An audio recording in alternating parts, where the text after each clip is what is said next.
With the release of Mythos, I think there was a massive vibe shift in DC. People who hadn't been paying attention suddenly started paying attention. This term people like to use called the warning shot as we move towards very powerful AI, superintelligence, recursive self-improvement.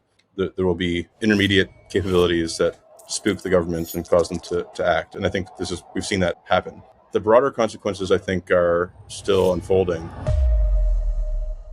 I'm sure you saw the recent development that the government wants to slow down the release of GPT 5.6, and considering the situation around Mythos, what's your take? Where this is all going? Throughout this administration, they've taken a very pro AI stance with people like David Sachs and the broader embrace of a more laissez-faire approach to AI regulation, challenging AI regulation as something that is being propagated by doomers and effective altruists.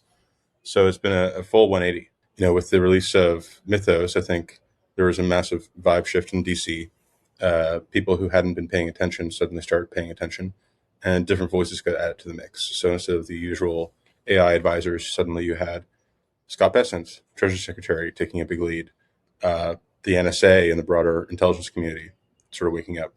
I have friends personally who work at Fort Meade or around the NSA who were in my world and trying to explain to their colleagues a year ago that AI was on this exponential trajectory, and sort of having people roll their eyes. And now those same people are taking it very, very seriously. So I think we've crossed the Rubicon. The policy actions the administration has taken have been a bit hard to predict, a bit chaotic. There's an element of improvisation that's taking place. When Fable was initially export controlled, there was an open question: is this just targeting Anthropic, or is this indicating a new normal? And the latest news that GPT 5.6 will also be undergoing a staggered rollout, and that the White House will even be approving customers on a case-by-case basis, suggests that this is a new normal. That, on the one hand, the specific implementation probably isn't tenable over the long run, because the Fable export control is legally gobbledygook. And, if Anthropic wanted to challenge it in court, they would surely win. They're just trying to be ecumenical. The broader regime, so to speak, is nominally or ostensibly voluntary. And yet, what is voluntary?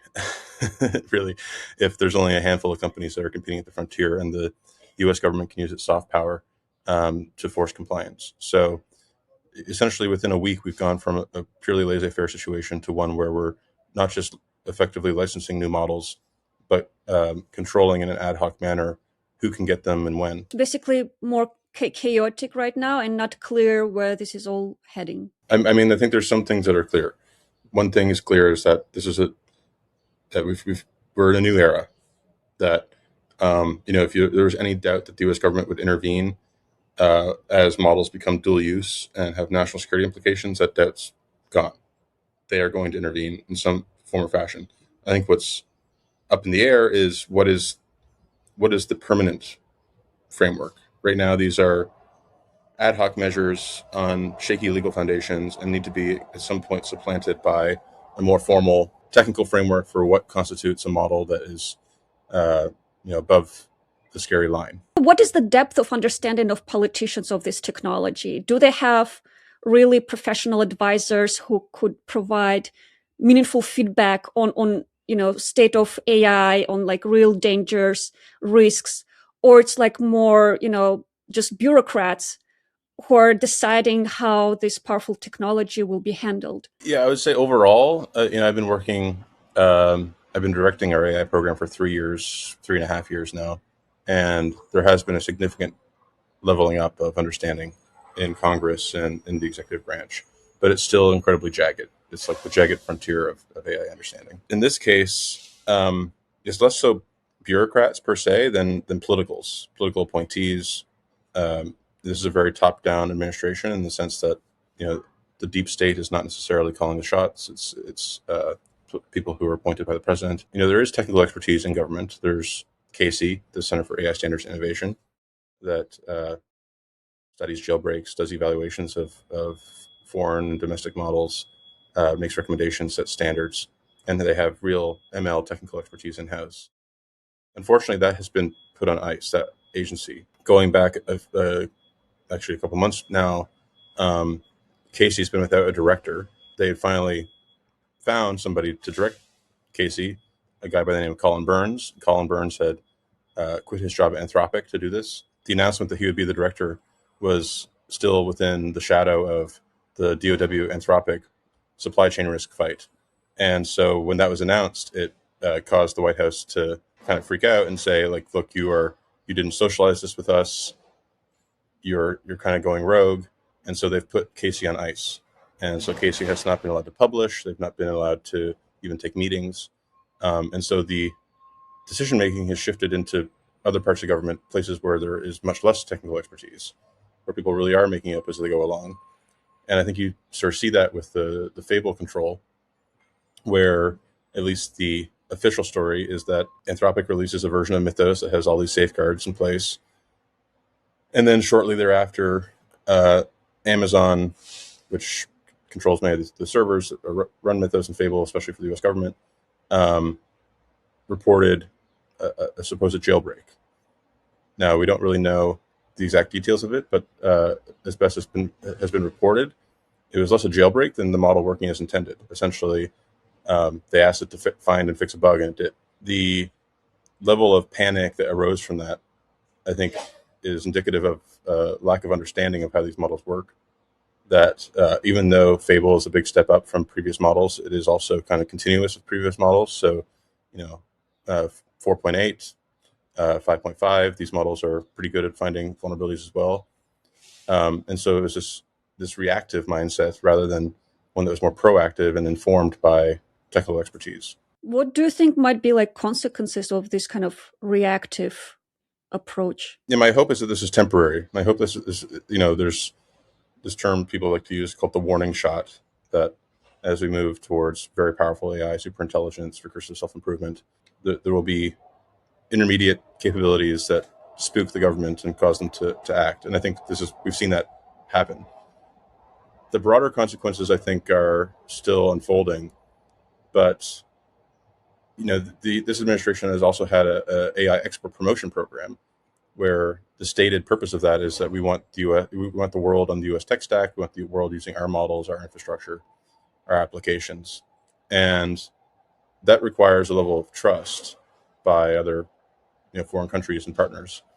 And when you're able to just rug pull a model from Just randomly, I think it really poisons the well and has caused actors internationally to realize, look, we need to be investing in our own domestic capability or diversifying, so that we don't just get the rug pulled on us. And in the case of Fable, is like the most extreme version of this, because it was restricted to anyone other than U.S. persons, which includes many employees at these companies.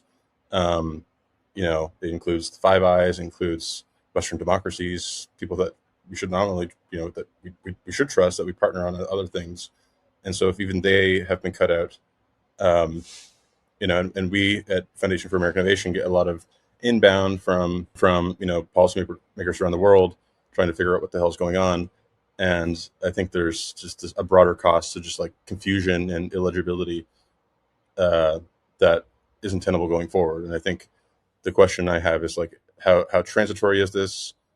And can we get to a place where there's a framework that is legible to everybody, that is transparent, that the people with key decision-making power are also known? Because this is the other big question. There's kind of been a hot potato where no one in the White House wants to own AI as an issue. And so it's transitioned from like multiple different actors, because the consequences could be like so drastic that nobody wants to take responsibility for their decisions. That might be part of it. It's hard to impute motivations, but I think it's also just that they had been sort of asleep at the wheel. And the organization, CAISI, that would have been the logical place to own this, is civilian, doesn't have regulatory authority, is both people that don't want, it's potentially that they don't want to take a responsibility, but it's also a sexy issue where some people want to take responsibility, and there's fights over who gets to have that responsibility. So basically that battle is currently happening. Yeah, and I think it's in flux. And so we're in this like high entropy environment where it's hard to predict what comes next. And things are sort of shaking out in real time. If administration changes, how it will further affect the policy around AI? Will it create like more chaos, that if current administration comes up with some plan and then like new administration like completely rewrite the current plan, what it might look like? This is an impossible question to answer. No one really knows. It all, we don't know who the candidates are. We don't know who's going to be the president after 2028. So it's really a gigantic question mark. And I think that I can say, like, at a high level, prior to the Trump administration, this second term, most presidents looked relatively similar. They operated within certain sets of norms. There was a lot of delegation to agencies. Trump has really changed that. It's sort of a throwback to the Constitution that gives the executive a lot of unilateral authority over the executive branch. And so, like, from day one, Trump has been signing hundreds of executive orders, has reshaped the administrative state to be more hierarchical and in lockstep with his decision making and his chiefs of staff. So there's a question if the next administration kind of carries forward that on a structural level and um, is as unilateral as sort of top down as this administration has been, or if it kind of reverts back to some more status quo ante. I think that will have huge sort of like structural implications for um, the nature of AI policy, because when it's more top down, it's by nature much less predictable. It's also potentially much more nimble, much more dynamic, much more discretionary. And that's not necessarily a bad thing. And then it will also depend on the party in charge. So we're also coming up to midterms, and so come November we'll have a whole new slate of uh, congressmen and probably a Democratic House, potentially Democratic Senate as well, but most likely split Congress. How do you think that might affect on AI policy in like this current situation? In the current situation, it's affecting it by postponing and distracting from doing anything in Congress. So, there's this Obernolte Trahan bill, quite smart bill for establishing independent verification organizations, third-party auditors for AI safety. Sort of had a cold reception when it was released, but I think the bigger issue is that there's an understanding that Congress needs to have a voice here, but they're a few months out from an election, and all they want to do is go home and campaign. So it's sort of it's sort of delayed everything. And then if the House flips and we have a split Congress after the election, there's going to be a huge political incentive for Democrats to really focus on oversight, on holding hearings, on doing subpoenas, maybe even indictments, and doing more of that normal politicking. That will also make it much more difficult to find sort of bipartisan compromise and real consensus. Could you please elaborate what is motivation behind that? What is the reasoning behind that, those actions? The Democrats think the Trump administration has broken the law, and there's umpteen different issues that they care about, from the Epstein files to uh, you know self dealing and corruption, and so they have a mountain of issues to work on. When they hold the chair in various important committees in Congress, they're able to subpoena people to call hearings and force people to attend hearings. And so, part of it's political theater, part of it is doing the bidding of their base, their political base, same way that Republicans do. Um, but a split Congress in general makes it much more difficult to imagine, you know, coming together for some like smart consensus piece uh, of congressional legislation, and especially if it's like an antagonistic Congress where one party is essentially subpoenaing the other party. AI is such a impactful technology. If we don't get it right, if we don't do it right, it could like really have serious consequences. And like this internal battle, like all this human drama, can really just kind of destroy everything. Do you think that it would make sense to slow down development of AI, just to give some space for for politicians to come up with some stable framework how we handle this before we move forward? Do you think it's Do you think if it makes sense? Do you think if it's even possible? What's your take on this? Yeah, it's unclear if it's possible, even if it did make sense. It's also unclear what slowing down means. Like the companies are, you often talk about the arms race between the U.S. and China, but I think an even more brutal competition between the leading U.S. companies.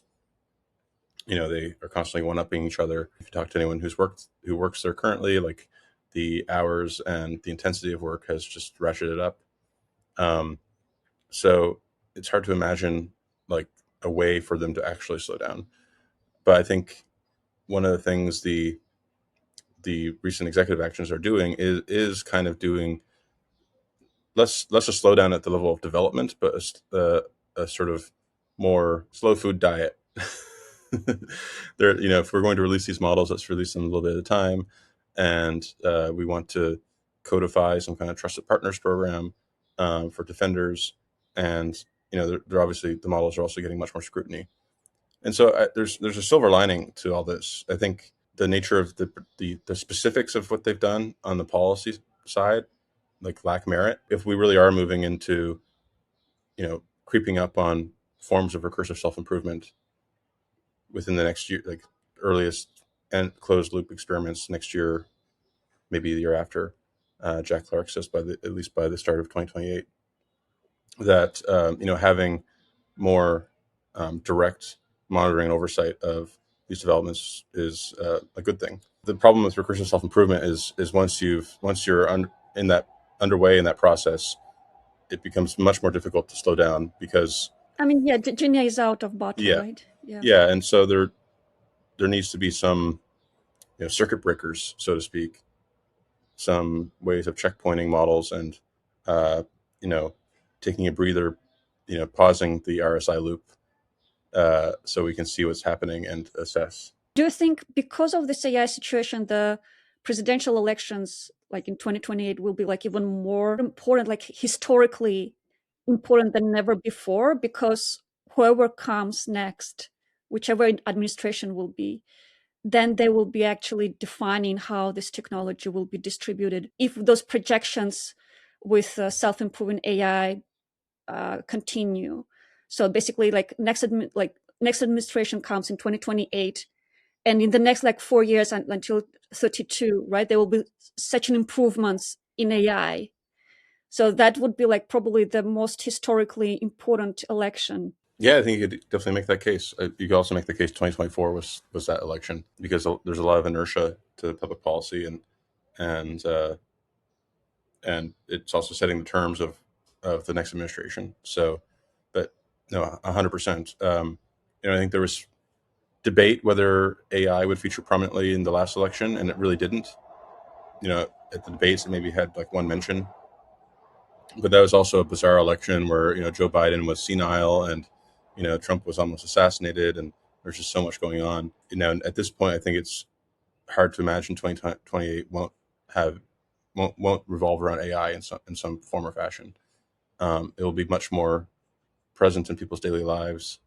Um, the capabilities will have improved markedly and in a way that also accelerates diffusion. So yes, but there's the other open question is the parties have not really polarized around AI or developed well defined distinct positions. Right, there's sort of these surface level things. On the right, you have much more interest in open source, much more much more favorable to energy and infrastructure. On the left, you have uh, folks concerned about bias and discrimination and these other sort of issues. Um, but I think sort of a lot of that subtext are kind of like luxury beliefs, right? You can be fighting over woke AI when AI is sort of a fun magic trick. But as AI becomes more powerful, it's becoming more national security relevant, and in general, there's more convergence between the parties when it comes to national security. Maybe they differ on tactics, but the broader interest in controlling AI and uh, defending the homeland are pretty uniting. Do you think this is where it might be headed to this bipartisan law on how we're handling AI? It's really hard to say. Like Congress is the last Congress was historically unproductive. If we are going to have a split Congress, it makes it even harder to imagine. So, right now the debate is, you have something like the Obernolte Trahan bill, which establishes independent third-party auditing system for accrediting auditors to assess frontier companies of their models, including for internal deployments potentially for basically catastrophic risks. And I think it's a very sensible bill. There's a number of states that have passed pilot programs for similar kind of models. But when it was released, you sort of had a two-sided reaction. On the left, you had people objecting to the preemption component. So even though it was a very narrow preemption, only 3-year preemption, sort of scoped to transparency style bills like RAISE Act or SB 53, but still giving states tons of discretion on other things.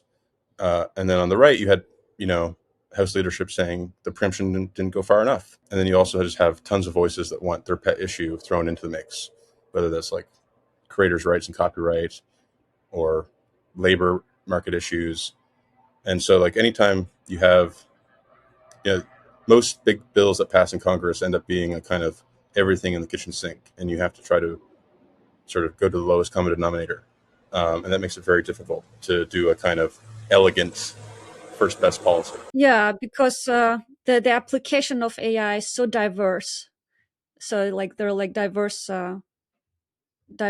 issues. Right. But one hope is that, that these are kind of luxury beliefs, and that if AI is sort of fundamentally rewriting the economy and having, mythos moments for bio, much more powerful computer use and cyber agents, that this will sort of sharpen the mind, sharpen our focus, and people who are more worried about woke AI on the right or bias and discrimination on the left, sort of get pushed to the margins, so we can really focus on like the most serious issues. Most crucial, Yeah. right? Yeah, like that really threat the existence, right, Yes. of Yes. humanity. Let's solve that problem and then worry if the model work or not work. What's your take on this creating the organization that will audit models and basically will make decisions if it's model safe to be deployed or not? I just saw recently that was kind of the proposition. Yeah, so this is the Obernolte Trahan bill. There's been a handful of states: Illinois, California, Virginia, a few others I'm forgetting, that have passed pilot programs for these kind of third-party auditors. I think it's you can imagine like a first best approach would be there's some government agency that's doing this, but I just don't think we have the political economy. Like I say, we're not Norway, right? If we did something like this, it would be heavily politicized, potentially corrupted, much slower moving because government suffers myriad procurement issues, budgetary issues. The huge virtue in having this be done by third-party auditors is that they can move at the pace of the technology. They are politically independent. They're potentially able to hire better technical expertise. Depending on how you structure something like this, like the analogy people make is to like financial auditing, that we are kind of early in the Industrial Revolution when, banking and credit markets were just being formed, and we didn't have, general accounting practices and norms around those kind of accounting standards and financial disclosures. Fortune 50 companies pay top dollar for like the best financial accountants, and there's a potential world where like the leading AI companies pay top dollar for the best AI auditors, people who can actually even be embedded within the company for pre and internal deployment testing, and able to validate company claims that they put in their model cards and so forth. And then ideally, you would tie something like this, to a kind of underwriting standard, a kind of accreditation that your model has passed these specs, that it's corrigible and controllable on these dimensions, that the safeguards you have in place for bio and cyber risk are sufficient, and that gives other companies a green light to use those models. It potentially could lower, insurance premiums if we have sort of insurance around this. It's a much better way to like align incentives. as well.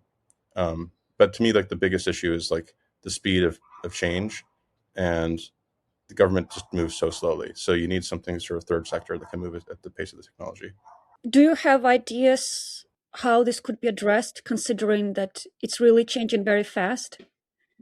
Like, what is the framework that might work? Well, what we've been talking about, independent verification organizations, I think is a good place to start. Yeah, and they will start focused on these national security level threats, and they ultimately will still have to have NSA and other internal government oversight mechanisms. NSA has access to uh, incredible cyber talent, obviously the best world's best hackers, and there's things that we'll want to do that are sort of confidential or sensitive that we don't want our adversaries to know about. But then there's this broader suite of issues that I think are better done uh, through civilian and independent agencies that are transparent, that can enforce transparency, that lead to a governance framework that is legible to everybody. Because one thing I really worry about is the kind of securitization and militarization of this technology over time, and if it is primarily being governed by an opaque spy agency, all bets are kind of off, and we don't. It also becomes difficult for the public to know what's going on, and one of the big things that has driven the AI sector for at least the last 5 years, but really since field machine learning and deep learning were established, has been the openness, the ability for people to critique and find flaws in benchmarks and propose new benchmarks. And it's like these days it's indispensable to be on Twitter, because so much of the AI conversation takes place there, and people are discover things that would take some academic at the NSA years to discover, because you have sort of the wisdom of crowds. So I really worry about losing that. Do you think that there might be a situation in which those agencies, because of national security concerns, will have always have access to the latest intelligence, the most frontier intelligence, and what general public will be getting sort of the previous generation of intelligence? I mean, that's kind of what's been happening now, right? And on some level, this isn't bad. Like, I think Project Glasswing from Anthropic was an important initiative, and this broader idea of differential access, that as these new model capabilities come out, that you give the good guys, the defenders, early access so they can patch their systems. It makes sense. It's also the case that compute costs, training costs continue to fall. People at Anthropic would tell you that they anticipate an open source model that's Mythos level within, by at this point, 4 months maybe, generously. And so the capabilities will diffuse over time. And so I'm less worried about people being cut out completely. But ironically, with this Fable decision, the NSA had been taking part in Project Glasswing, but now that it's export controlled, they've lost access. And so even our defense agencies and intelligence agencies have been collateral damage from the way this was implemented. So it's sort of a worst of both worlds. If we go back to this independent agency idea, I'm just trying to understand, like, obviously labs, they have their own agenda, and they do you think they might also try to lobby like certain people to be part of those agencies to make decisions like in favor to them? I'm just trying to understand like what could be the mechanics to like ensure that those agencies are really independent, and when they provide their feedback on whether the model should be deployed or not, it's really not biased decision. Yeah, it's a really really hard problem. I think if this was done in a government agency, that risk of regulatory capture is quite high. I think even the different treatment that Anthropic has gotten vis-a-vis OpenAI or Google DeepMind is a reflection of that, right? That there's accusations of certain people in the administration having equity stakes in competitors. Um, I think Elon Musk played a role in pushing Pete Hegseth and Department of War to supply chain risk Anthropic, and they've been being picked on more broadly because of their politics and being perceived as sort of democratic aligned. One virtue of having this be be done in independent third sector and by independent auditing agencies that are non-governmental, is they can potentially preserve their independence, be much more transparent in and of themselves. But you still need to structure the rules correctly, such that there are no conflicts of interest and no revolving doors, right? And I think part of that is sort of separating the standard setting from the auditing. And in the same way that financial auditors, you can pay off your financial auditor, um, but like gap accounting is gap accounting, and there are formal, definable rules that if you hide the ball for too long, you'll be discovered, and there will be consequences if you're like the Enron of AI. And so it's trying to thread that needle, because to my earlier point, we don't have the political economy of Norway. Um, we're a much more polarized and uh, low state capacity country in some ways, and the way we've solved that in the past is by shifting things out of government, ironically, and into independent third sectors. When you said polarized, it just make me think that before it was great that they're like so polarized opinions and we ensure like pluralism and democracy. But I don't know, like with that's kind of important technology as AI, do you think more centralized government that just unilaterally makes decisions is safer for the world than this polarization? No, I don't. This is why I think it needs to be more distributed, also potentially more competitive. Like, right now we have like, meter uh, produces the famous meter graph. We have Redwood, Apollo. These are very um, young, uh, in some ways like unprofessionalized organizations. The vision I have is for there to be like a dozen meters that are super well capitalized and potentially even for profit, or at least able to like pay for their work through contracts with companies to do the auditing and so on, and that there can even be like competition between these organizations for building better evaluations, and trying to structure in a kind of race to the top, because the science of evals is pretty immature, and we don't really have like an understanding of what will scale through RSI and things like this, that probably will require pretty concerted R&D in its own right. The current situations around like closed source models, but open source, they're sort of like also catching up. I don't know if China plans to keep releasing very powerful open source models, or maybe they will also the best models will keep closed. Like, but what's your take how regulation should evolve around open source models, or open weight, I would say? It's pretty difficult because we have the First Amendment. Even if you're really worried about open source models proliferating, we don't have a great legal framework for dealing with it. I think if it was tested in the court, it'd be very difficult to say, thou shalt not publish this giant spreadsheet of model weights, because at the end of the day, this is speech. It can be construed as speech. I think there's a couple implications. One, I think for safety and security, you'll see a continued uh, you'll see a relative decline in the kinds of open weight models that get released out of an abundance of precaution. A lot of these capabilities are gated less by the cost of compute and more by access to data sets. If you're building a powerful bio model, you need pretty unique forms of biodata. And so I think a lot of governments will end up shifting to those bottlenecks, to who can control training data. And in the case of something like bio, like DNA synthesis screening, so that not anyone can just order AI generated DNA strand.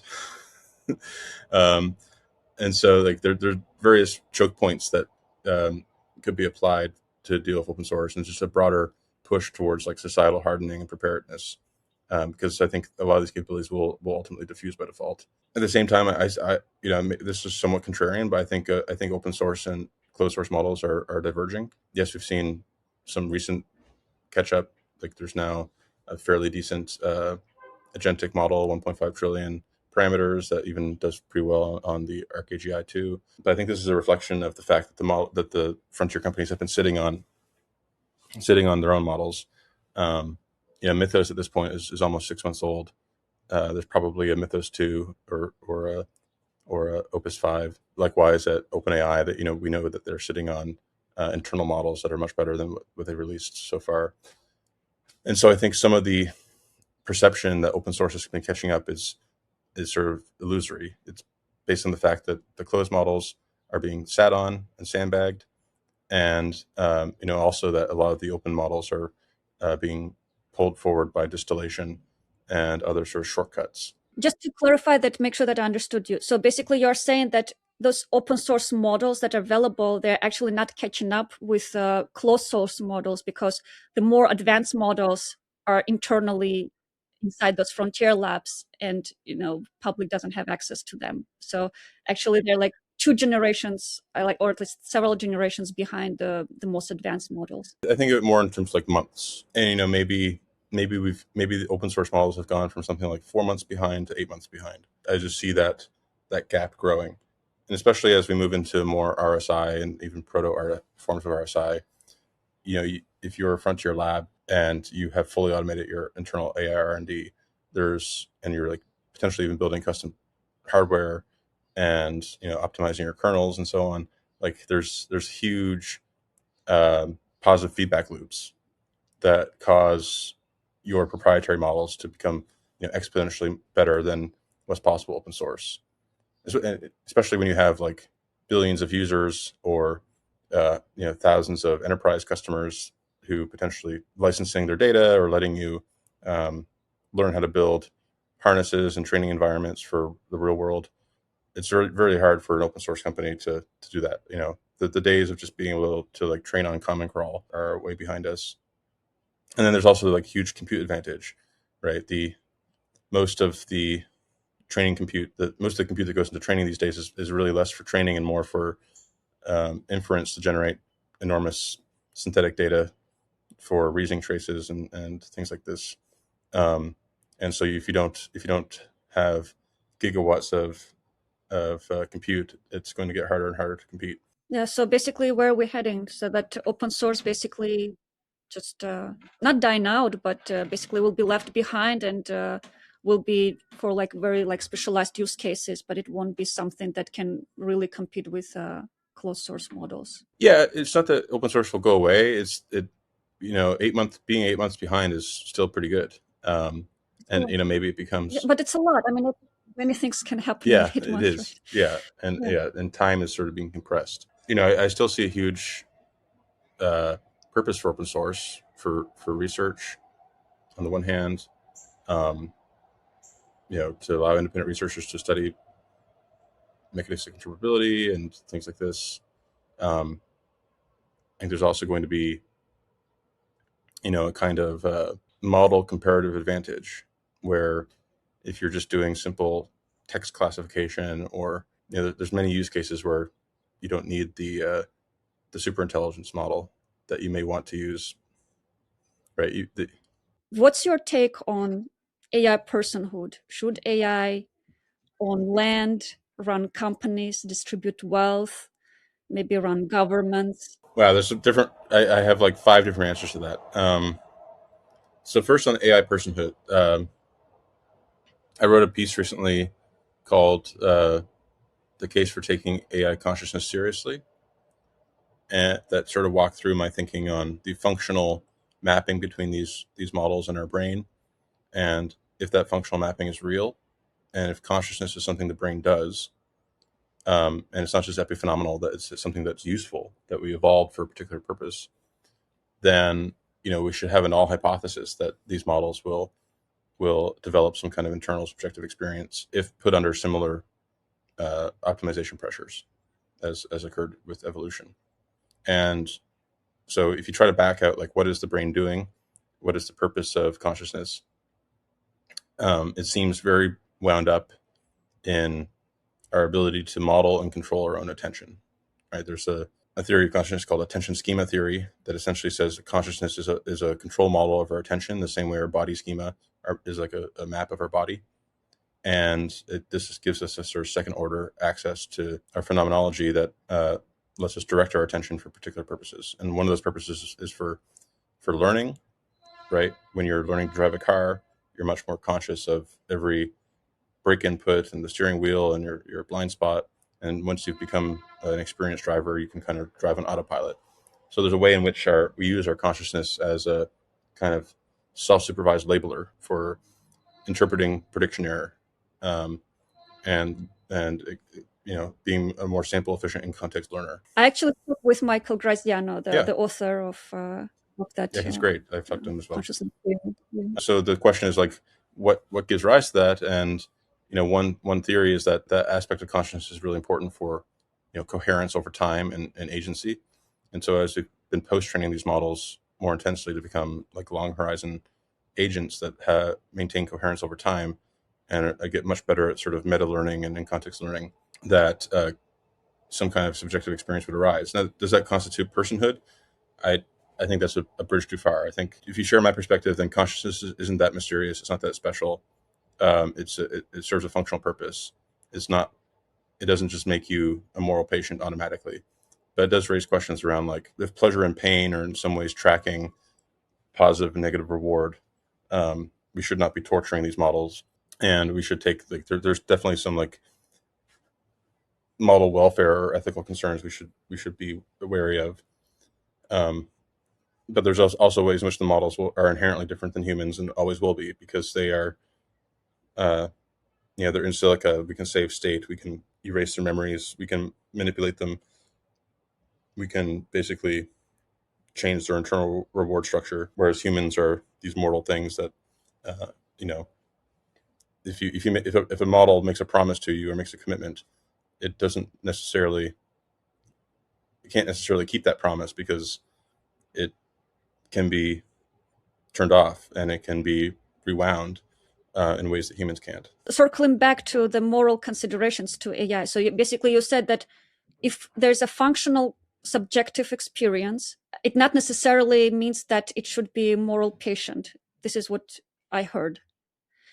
So do you understand correctly that your take that AI shouldn't be moral patient? No, I didn't say that. I said it's just it may be a necessary but not sufficient condition. It may have moral patienthood at the level of, it'd be wrong to cause AIs to suffer, needlessly. That also doesn't mean that we need to elevate them to legal persons with rights. If consciousness is this functional thing, it can also be something that could be very modular, right? In the same way that a vision model has some mappings to the visual cortex, but we've kind of like plucked out a disembodied visual cortex, or a base LLM is a disembodied language cortex, and we kind of can use these things functions separately. And you could imagine Mechanterp progressing to the point where we're able to pluck out the attention schema part of a model and use that as like a controller in a warehouse or something. It leads to this much more like animistic world where there's kind of agency and maybe even conscious agency imbued into systems all around us, but they don't necessarily have the kind of unity of identity and continuity of identity of a human, or all the moral baggage that comes with that. Even though I think in principle we could build a human emulator, right? But I think even a human emulator would have a different moral status, because can you murder a human emulator?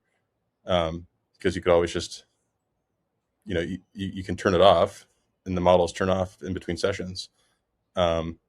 But it's not biologically mortal anymore. So basically, if putting ethics aside, so like from functional standpoint, like social standpoint, political standpoint, there's no reason to make AI as a moral patient. I'm I'm sort not of going that I'm far. I'm brainstorming saying, with you. I'm exploring with you yeah, this topic. I'm not making any statements. I don't want to put some thoughts on like say something that you didn't say, but I'm exploring yeah. No, this. I think there are moral questions and considerations that arise, and ways in which models become moral patients that are. But what I'm trying to avoid is the conflation of some forms of moral patienthood with like equivalent moral status to a human. So it might have moral status, but it won't be equal to moral status to human. Right. or that the ways in which that moral patienthood is manifest is more circumscribed. It's things like, we shouldn't just build a data center full of conscious beings and then torture them.